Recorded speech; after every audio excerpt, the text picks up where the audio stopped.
नमस्कार दोस्तों। धारा 144 सीआरपीसी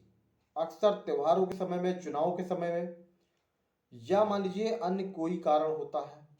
तो आपको यह सुनाई देता है कि आपके क्षेत्र में, आपके जिले में, आपके राज्य में धारा 144 लागू कर दी गई है। तो फ्रेंड्स, आज के इस वीडियो में आपको धारा 144 से संबंधित मिलने वाली है पूरी जानकारी कि इस धारा को कब लागू किया जाता है, किन कारणों से लागू किया जाता है, क्या किसी विशेष क्षेत्र में लागू किया जा सकता है, किसी विशेष मामले में लागू किया जा सकता है, किसी एक व्यक्ति के ऊपर भी क्या इस धारा का प्रभाव रहता है, क्या एक व्यक्ति के विरुद्ध भी यह धारा लागू की जा सकती है, या व्यक्ति विशेष को किसी विशेष स्थान में प्रवेश करने से रोकने के लिए यह धारा लागू की जा सकती है, किसके आदेश से यह धारा लागू की जाती है, कितने समय तक के लिए इस धारा को लागू किया जा सकता है और किस तरह से आप इस धारा के प्रभाव को रिवोक करवा सकते हैं, विखंडित करवा सकते हैं, रद्द करवा सकते हैं। कोई भी व्यक्ति या व्यक्तियों का समूह अगर इस धारा का उल्लंघन करता है तो उसको कितनी सजा हो सकती है और क्या कार्रवाई हो सकती है उसके ऊपर। तो ये सारी जानकारी आपको मिलने वाली है आज के इस वीडियो में। वीडियो को बिना स्किप किए हुए पूरा अंत तक देखिए। वीडियो पर एक लाइक कर दें। चैनल पर पहली बार विजिट कर रहे हो तो चैनल को सब्सक्राइब करके नोटिफिकेशन बेल को प्रेस करके रखें ताकि वीडियो का नोटिफिकेशन आपको समय से मिलता रहे। आपको लॉ से संबंधित जानकारी वाले हेल्पफुल कंटेंट इस चैनल पर देखने को अक्सर मिलते रहते हैं। फ्रेंड्स, दंड प्रक्रिया संहिता 1973 की धारा 144 जो कि दंड प्रक्रिया संहिता के चैप्टर 10 अध्याय 10 जिसमें लोक व्यवस्था एवं प्रशांति बनाए रखने का प्रावधान है, और इसी चैप्टर के पार्ट सी में जिसमें है न्यूसेंस या आशंकित अर्जेंट खतरे के मामले। न्यूसेंस का मतलब होता है लोक उपताप, जिसे आप सामान्य रूप में बड़ी साधारण भाषा में समझ लीजिए कि शांति भंग की कोई संभावना हो या ऐसा कोई कार्य जिससे मान लीजिए पब्लिक के बीच में शांति भंग होने की संभावना हो, तो उसे कहते हैं न्यूसेंस, लोक उपताप। तो जब भी कभी यह संभावना कहीं बनती है कि किसी व्यक्ति विशेष के कार्य से या व्यक्तियों के कार्य से या किसी क्षेत्र विशेष में कोई ऐसा आयोजन चल रहा है, कोई ऐसा कार्य चल रहा है, कोई त्यौहार चल रहा है जिसमें अगर मान लीजिए भीड़ जुट जाए ज़्यादा, तो आपने अक्सर देखा होगा कि भीड़ कहीं जुट जाती है। तो किसी भी खासतौर पे चुनाव का मामला हो या किसी त्योहारों में अक्सर देखते होंगे कि दुर्गा पूजा में मूर्तियों के विसर्जन के समय में कुछ ऐसे मामले सामने आते हैं जिसमें कभी कभी भीड़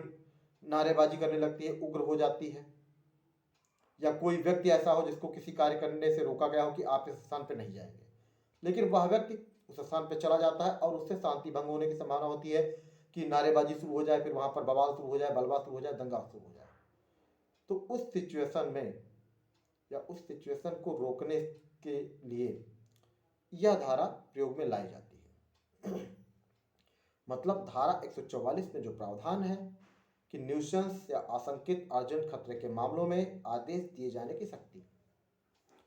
तो यह आदेश धारा 144 लागू करने का जिला मजिस्ट्रेट, उपखंड मजिस्ट्रेट या कोई विशेष कार्यपालक मजिस्ट्रेट, स्पेशल एग्जीक्यूटिव मजिस्ट्रेट जिसको राज्य सरकार ने विशेषतः सशक्त किया हो। जिला मजिस्ट्रेट से मतलब डिस्ट्रिक्ट मजिस्ट्रेट डीएम,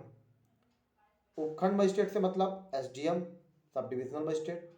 और विशेष कार्यपालक मजिस्ट्रेट जैसा कि मैंने बताया कि एग्जीक्यूटिव मजिस्ट्रेट होते हैं, कोई भी हो अगर मान लीजिए एसडीएम अनुपस्थित है तो उस सिचुएशन में तहसीलदार भी ऐसा आदेश जारी कर सकता है। तो अगर कहीं किसी मामले में किसी समय यह लगता है कि कहीं कोई ऐसा काम हो सकता है, ऐसा मामला हो सकता है जिससे शांति भंग होने की संभावना हो, तो उस सिचुएशन में धारा 144 की कार्रवाई की जाती है और एक आदेश के द्वारा धारा 144 लागू कर दी जाती है। अब यहाँ मैं आपको एक विशेष बात बताने वाला हूँ कि धारा 144 किसी व्यक्ति विशेष के विरुद्ध भी लागू की जा सकती है, उसके विरुद्ध भी की जा सकती है कि उसको किसी विशेष स्थान में, किसी विशेष समय पर, किसी विशेष जगह पर जाने से रोका जा सकता है। आप नहीं जाएंगे क्योंकि अगर आप वहाँ गए तो वहाँ बवाल हो सकता है। लेकिन अगर किसी व्यक्ति विशेष को रोका जाता है तो उसे प्रावधान है दंड प्रक्रिया संहिता 1973 की धारा 134 में कि उसे सम्मन दिया जाएगा कि आप ऐसे स्थान पर नहीं जाएंगे या आप ऐसा कार्य नहीं करेंगे जिससे शांति भंग होने की संभावना हो। और सम्मन तामिला की रीत, जैसा कि धारा 60 61 सीआरपीसी में इसके प्रावधान है, उस रीत से सम्मन तामील उस व्यक्ति को कराई जाएगी। लेकिन अगर मान लीजिए कोई ऐसा कारण है जिसमें मामला व्यक्तियों के समूह से हो, क्षेत्र विशेष से हो, जिले से हो, तो इस सिचुएशन में जैसा मामला हो, अगर पूरे जिले में मामला है तो डिस्ट्रिक्ट मजिस्ट्रेट, किसी क्षेत्र का मामला है तो एसडीएम या स्पेशल एग्जीक्यूटिव मजिस्ट्रेट एक आदेश जारी कर कर एक पक्षीय रूप से एक्सपार्टी से, मतलब एक पक्षीय रूप से धारा 144 लागू करने का आदेश जारी कर सकता है। उसमें कोई जरूरी नहीं कि अगले व्यक्ति को सम्मन दिया जाए और उसे सुनने का अवसर दिया जाए और उसे सूचित किया जाए। एक सामान्य रूप से घोषणा कराई जाएगी और उसके बाद धारा 144 लागू की जाएगी। क्योंकि अक्सर आप देखते हैं कि भीड़ जब भी जुटती है तो यह संभावना बनती है कि बलवा हो सकता है, दंगा हो सकता है, मारपीट हो सकती है, उससे लोक शांति भंग हो सकती है। सबसे ज़्यादा परेशानी आम पब्लिक को होती है जो कहीं ना कहीं अपनी दैनिक दिनचर्या के लिए, दैनिक कार्य के लिए बाहर गए हैं या किसी अपनी जीविका के लिए बाहर गए हैं। कोई व्यापारी व्यापार कर रहा है, अगर बलवा दंगा ऐसा हो जाता है तो सबसे ज़्यादा ऐसे वर्ग, ऐसे व्यक्ति ही प्रभावित होते हैं। तो उस सिचुएशन में, यानी उस सिचुएशन को हैंडल करने के लिए, ऐसी स्थितियों को रोकने के लिए धारा 144 लागू की जाती है। जैसा कि मैंने पहले बताया कि एक व्यक्ति के विरुद्ध भी इस धारा के अंतर्गत कार्रवाई हो सकती है। अब बात आती है कितने समय के लिए धारा 144 लागू रह सकती है। तो फ्रेंड्स, धारा 144 का प्रभाव एक बार आदेश करने से 2 महीने तक के लिए रह सकता है। मतलब 2 महीने तक के लिए आदेश एक बार में जारी किया जा सकता है और अधिकतम 6 महीने तक के लिए इस धारा के संबंध में, लागू रहने के संबंध में आदेश जारी किया जा सकता है। एक बार में अधिकतम 2 महीने और मैक्सिमम अवधि 6 महीने तक के लिए। अगर किसी व्यक्ति विशेष को इस धारा में मान लीजिए सम्मन दिया गया है या उसे किसी कार्य को करने से रोका गया है, किसी स्थान पर प्रवेश करने से रोका गया है, तो ऐसी सिचुएशन में वह व्यक्ति एक आवेदन पत्र दे सकता है, एप्लीकेशन दे सकता है जिला मजिस्ट्रेट को, एसडीएम को या राज्य सरकार को, और स्वयं उपस्थित होकर अपना पक्ष रख सकता है या अपने एडवोकेट के माध्यम से अपना पक्ष रख सकता है कि उसके विरुद्ध जो कार्रवाई प्रदर्शित की गई है उसे खत्म किया जाए।